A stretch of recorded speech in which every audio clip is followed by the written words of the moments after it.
Inspector Pradeep Sharma ji, Jaipur police. Radhe Radhe. Radhe Radhe महाराज जी। महाराज जी, मैं police अधिकारी हूँ। कार्य करते समय झूठी गवाही के कारण अनजाने में कुछ लोगों के प्रति गलत कार्रवाई हो जाती है। इस पाप का भागी मैं या जिसने झूठी गवाही दी है, इस पाप से बचने का उपाय महाराज जी। अगर हम जानते हैं कि ये जो गवाही दे रहा है ये झूठी है, ये जानते हुए भी हम निरपराध को दंड विधान में सम्मिलित कर देते हैं, उसमें हम भी दोषी हैं। अगर आपको पता नहीं है तो आप उस साक्ष्य देने वाले के अनुसार दंड देते हैं। महाराज जी, अगर साक्षी हम हों, इनका ऐसा भाव है कि हम कचहरी या न्यायाधीश के आगे इनकी गवाही, तो आपको जिसकी गवाही दे रहे हैं आपको पक्का सबूत मिलना चाहिए। वही कह रहे हैं कि झूठी गवाही। इसमें महाराज जी ऐसा है कि आमतौर पर महिला अपराध के संबंध में मेरा क्वेश्चन है, क्योंकि इसमें क्या है कि विधान ऐसा कर दिया है, संसद ने ऐसा कानून ही बना दिया जिसमें ये है कि महिला ने जो कह दिया वो फाइनल है। अब हमें पता है वो गलत कह रही है। हाँ, ये तो अब इसमें तो फिर हानि हो जाएगी। अब वो पाप किसके है? नहीं, इसमें तो बहुत बड़ी हानि हो जाएगी।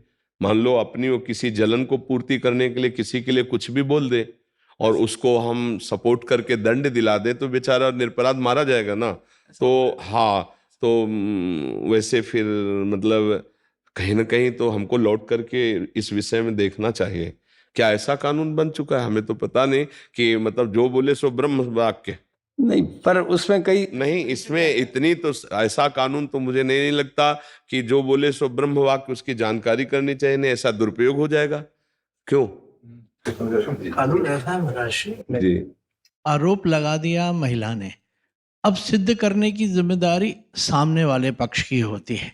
तो ये कभी कभी बड़ा कठिन होता है कि हम अपने आप को निरपराध कैसे सिद्ध करें। तो ये कठिनाई के विषय में समझौता है। पर इसमें तो अधर्म हो ही जाएगा। अधर्म तो हो ही जाएगा ना। मान लो किसी द्वेषवश, ईर्ष्यावश या प्रलोभनवश किसी कारणों से, हमें नहीं कह रहे कि अगर कहीं ऐसा किसी भी माता बहन के साथ हुआ तो दंडनीय अपराध है, उसे अवश्य दंड मिलना चाहिए। पर अगर कोई माता बहन ईर्ष्यावश, द्वेषवश या किसी प्रलोभनवश किसी व्यक्ति को किसी केस में फंसा रही है और मुझे पता है कि ये झूठा है केस, तो जब निर्णय मिलेगा दंड का तो उसमें कहीं ना कहीं हम भी तो हैं।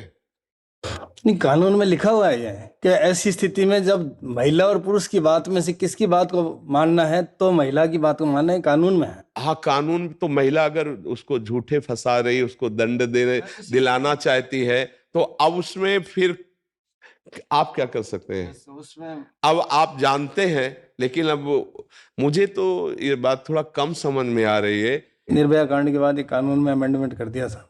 अच्छा, मुझे लगता है कि परीक्षण होना चाहिए, सच्ची बात होनी चाहिए। पुरुष में ही केवल विकार है ऐसा तो नहीं हो सकता ना। दोनों शरीरों में विकारों की उत्पत्ति होती है। तो अगर क्रोध विकार, ईर्ष्या विकार या द्वेष विकार के अंतर्गत ऐसे किसी को फंसाया जाए, हम कह रहे हैं अगर अपराध है तो दंड मिलना चाहिए। अगर वो निरपराध है और उसे फंसाया जा रहा है तो मतलब निर्दोष को दंड मिलने से तो पूरा सिस्टम बाधित हो जाएगा। एक छोटा सा उदाहरण दूंगा मैं। एक बस में कंडक्टर ने एक महिला को रिजर्व सीट से उठा दिया जी और उसको कहा पीछे बैठ जाओ, ये रिजर्व सीट है, इस पे एक्स पर्सन बैठेगा। जी। महिला ने नीचे उतरते ही थाने में आई और उसने ये आरोप लगाया इसने मेरे को घूर के देखा। अब घूर के देखना एक अपराध है कानून की दृष्टि से, महिला को गलत दृष्टि से घूरना। उसने देखा होगा घूर के, लेकिन उसने इस हिसाब से कि भाई तू यहाँ से उठ जा। जी जी। अब उस स्थिति में अब मैं क्या करूं? अब उसका प्रारब्ध भोग भी उपस्थित होगा। अब तो कानून अगर बल है तो दंड विधान तो फिर लागू ही होता है।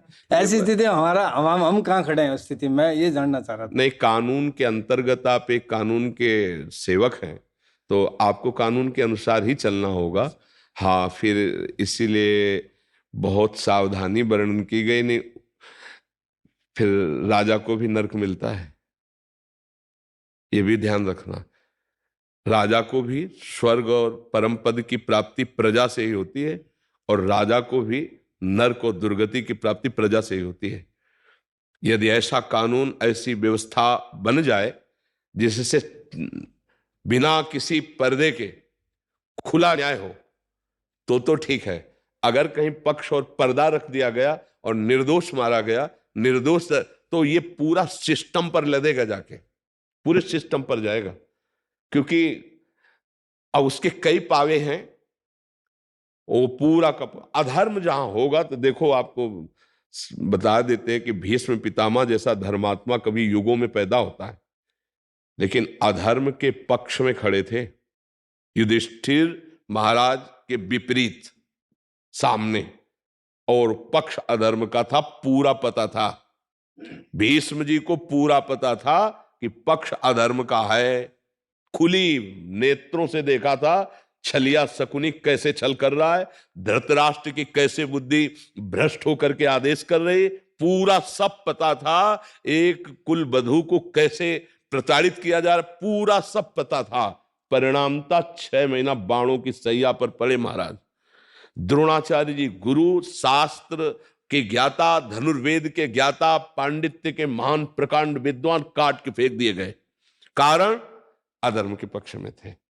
धर्म और अधर्म, जरूरी नहीं कि आप अधर्म करें, कोई भी, कहीं भी, कैसे भी। अधर्म तो अपना बमूल बोएंगे तो कांटे ही उसमें होगा, आम तो लगेगा नहीं। चाहे कोई बोए, कितना बढ़िया खेती बना के बोए, आम बोओगे तो फसल आएगी, ये तो आम रसीला मिलेगा। तो ये अब हमारी तो समझ में नहीं आ रहा, ऐसे तो बहुत ही गलत हो जाएगा। पर हम केवल इतना कहते हैं कि अपराधी को दंड मिलना चाहिए। अपराधी किसी भी, ना तो जाति का माना जाता है और ना किसी धर्म का माना जाता है, सिर्फ अपराधी अपराधी होता है। हम इतनी बात मानते हैं कि अपराधी अपराधी है, वो किसी भी धर्म समुदाय का हो, वो ना धर्म का होता है ना समुदाय का होता है, वो सिर्फ अपराधी होता है। और जो अपराधी नहीं है उसे दंड ना दिया जाए, क्योंकि ऐसे तो बहुत तरह से शोषण किया जा सकता है, बहुत तरह से शोषण किया जा सकता है। अब उसने कुछ नहीं कहा और उसके ऊपर ऐसा तो फिर माना जाएगा ना कि हाँ, कि तो अब इसमें क्या है कि आप तो एक केवल निमित्त मात्र हुए, आप कोई दंड देने वाले नहीं हुए। जैसा उसने कहा उसके अनुसार आपने कहा, तो मुझे लगता है कि आप जान भी रहे हैं कि शायद ऐसा ना हो, पर कानून ऐसा है तो फिर आप निर्दोष ठहरेंगे, क्योंकि आप जानते हैं। पर आप करें क्या, वो जो बड़ों ने आगे नियम बना दिया उसके अनुसार आपको भेजना पड़ेगा, आपको ऐसा करना पड़ेगा। तो अब आप क्या करें, आप जान तो रहे हैं, पर आप क्या करें, वो आगे बड़ा निर्णय ऐसा ऐसा है। तो इसमें तत्काल तो आपको दंड मिला ही कि आपका हृदय जला, तत्काल तो आपको प्रायश्चित मिला ही कि आपका हृदय जला। क्या ऐसा नहीं होना चाहिए। अब आगे का हिसाब आगे वाला जानेगा, पर ये बड़ा मतलब डरावना विषय है, क्योंकि अगर कोई किसी राग द्वेषवश, किसी ईर्ष्यावश किसी को, किसी के प्रति भी कैसा तो वो लागू हो जाएगा। तब तो बहुत डर के चलने की बात है भाई, कभी भी कोई किसी को कैसे भी। हमें लगता है कि कुछ ऐसी जांच होनी चाहिए जिसमें सत्य का निर्णय होना चाहिए। नहीं ऐसे कभी कोई फंसा सकता है। मान लो ऑफिस में जैसे है, अब ऑफिसर उसको डांट रहा है किसी कार्य के लिए और वो अकेले है, मान लो सब, अब वो तत्काल लगा दे। ऐसा होता है, जैसे नव विवाह होता है आजकल की स्त्रियों के अंदर, उनको लगता है कि हम पुरुष के माता पिता के साथ नहीं रहे, अलग रहे। बीमार ससुर पे सब पे आरोप लगा देती है लज्जा भंग का, तो तुरंत FIR होके, पहले तो ये कानून था कि लॉकअप में जाते थे जी। फिर जब इसका प्रचलन बढ़ने लगा जी। तब सरकार थोड़ा ढील हुई और इसमें पुलिसकर्मी भी कुछ नहीं कर पाते। आपको कोर्ट में जाना ही जाना है, सारे गंभीर आरोप, क्रिमिनल एक्ट सब लग जाते हैं और सालों उसमें लग जाते हैं। हाँ, भगवान ही रक्षा करे, अब इस पे क्या। और इसीलिए हम प्राय प्रार्थना करते रहते कि हमारे जो नवीन पीढ़ी है, नए बच्चे बच्चियां हैं, थोड़ा अध्यात्म को समझें, थोड़ा सत्य को समझें, सतमार्ग को समझें। ये जो आज हवा चल गई है ना गंदी बातों की, जिसे फ्रेंड कहा जाता है, ये बुद्धि को भ्रष्ट कर देगा बहुत बुरी तरह से। मतलब इसमें हानि होने की संभावना है। अच्छा, अब जब ऐसा कानून है, मान लो फ्रेंड बने और एक दूसरे के प्रति भाव बिगड़ गया, अब उसका भी उसका वो कंप्लेंट होते ही वो अंदर। सेम सजा है, बिल्कुल है? सेम सजा, वही हाँ, तो ये इसीलिए हम बच्चे जैसे स्कूल के आते हैं, इनका तो हर बार यही शिक्षा देते हैं कि ये जो आपका गर्लफ्रेंड वाइफ फ्रेंड और ये जो बना है, ये बहुत ही घातक है, बहुत ही घातक है, जिसमें ऐसी परिस्थिति आ जाएगी कि हो सकता है आपको अपने जीवन की हत्या करनी पड़े। अब पापा जान जाएंगे तो क्या होगा, अमुक जान जाएगा तो क्या होगा, और जिस पक्ष से उसने मित्रता की और वो ब्लैकमेल कर रहा है, उसको बहुत तरह से सता रहा है, मान लो पुरुष पक्ष में भी है, अब वो बच्ची क्या करे, या बच्ची बहुत बुद्धिमान निकल गई, अब वो उसको, तो ये आचरण ही गंदे हैं। ये आचरणों को अगर संभाला जाए, धर्म पूर्वक चला जाए, तभी तो अध्यात्म की महिमा। अगर अध्यात्म को नहीं जानेगा तो समाज हमारा इस तरह से बहुत गर्त में गिरता चला जाएगा। नए बच्चे तो एक उमंग होती है, 13, 14, 15, 16 की ये जो अवस्था होती है ना, इसमें एक उमंग होती है, और उस उमंग में लगता है कोई मेरा साथी बने, ये सबके अंदर होती है, सबके अंदर होती है, आप देखो ना। और उस समय अगर हमारा सही गाइडेंस नहीं हुआ अध्यात्म का, तो हम भ्रष्ट मार्ग में चले जाते हैं, व्यभिचार मार्ग में चले जाते हैं। ये व्यभिचार मार्ग ही तो है ना। अब वो स्वभाव गिरता चला जाता है, अब वो निर्णय नहीं कर पाते कि किस तरह से हम चले, कैसे हम चले। तो हमें लगता है कि हम सबको अध्यात्म की, बुद्धि की, पवित्रता की जरूरत है। अगर बुद्धि अपवित्र हुई तो सब गड़बड़ हो जाएगा। तो आप जहां तक हो सके तहां तक बचाने की कोशिश करें।